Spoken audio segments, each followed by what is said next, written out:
Hi everyone, my name's Brittany Studer and I will be teaching you about task-based language learning theory of second language acquisition for Framingham State University. I'm currently enrolled in the TESL class 928 class.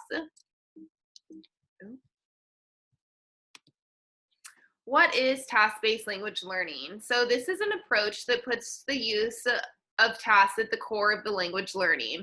So Bygate, Scan, and Swain define task as an activity that requires learners to use language with an emphasis on meaning to obtain an objective. So the meaning is primary. There's a communication problem to solve. There's a relationship to comparable real world activities, and task completion has some priority. The outcome of this task is the assessment. The purpose of task-based learning teaching is that it has a base in the communicative way of learning, or we might refer to it as CLT. Task-based language teaching allows for educators to give their students tasks that are meaningful for them to solve in a language acquiring way. So one of the main task-based learning advantages is that the activities allow students to use language they know freely and exploratively as long as they are able to complete the overall task. Error correction can be done at the end of the lesson if necessary, but not during the activity. So you encourage fluency and motivate students to use the language. During these task-based activities, you really want to be walking around and facilitating the use of appropriate language within your students.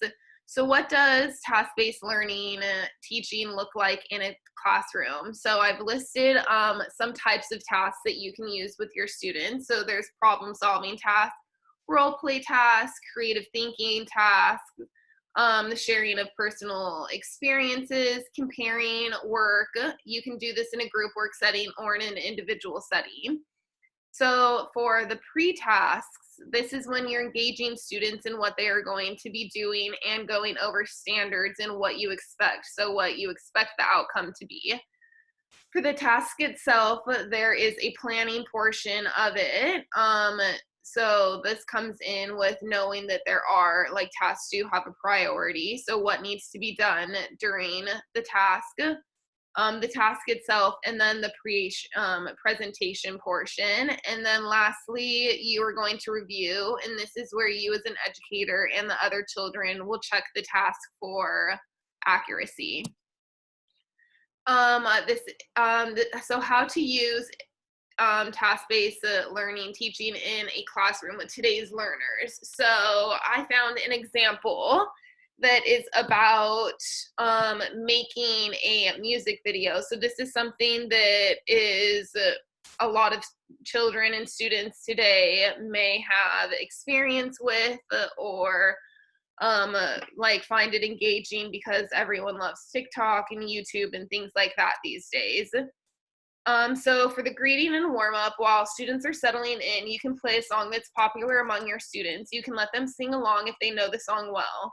So I do this in my classroom all the time, but I choose to use just instrumental music.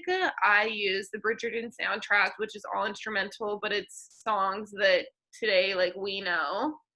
And I do find that a lot of my students will start singing along even though there aren't actual words. So it's a good way of getting them to use their language right there. Assign the task and give instructions. So create your own music video in groups of 4 to 5 students using a song of your choice. Everyone has to have a role, from managing the camera to coming up with choreography to performing in the video. You have this lesson for planning, and for the next lesson for filming. We will watch all of the videos in the third lesson and give feedback to each other. Now, that is the main portion of the task. So that's the pre-task portion. So doing the task is the task portion. Let students gather in group, and this is where they're starting to plan their video. So this is where they're coming up with the steps of priority that they need to do. Monitor their language and teamwork and take notes. Make sure that everyone is engaged and involved and that there are no students who are just standing by. And then lastly, there's review. So before the SN give a brief and motivating feedback to the students and praise them for their effort and their use of language. Remind the students to be ready to start filming during the next lesson. So this is when you're also going to be going over accuracy and how well they have done throughout the task activity. So strengths and weaknesses of a task-based learning teaching is strengths. Students don't necessarily feel like they're practicing learning the language, but instead, since they're so focused on a specific task that's relevant to them, they're really engaged and see it as a fun activity. Students' understanding of the language also deepens because of the realistic context in which they are learning the language is relevant to their personal lives. So, like the example that I gave, where they have to create a music video, that's not necessarily something that you would think requires them to use a lot of language, but they're using problem solving skills, teamwork, and it's relevant to their personal lives, because what child doesn't love it music video or isn't like engrossed in content creation these days? And it provides multiple opportunities for input and output.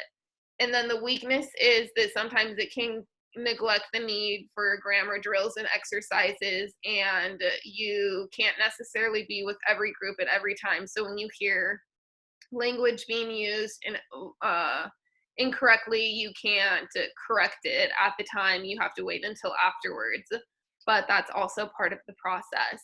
And that is my presentation on task-based learning teaching.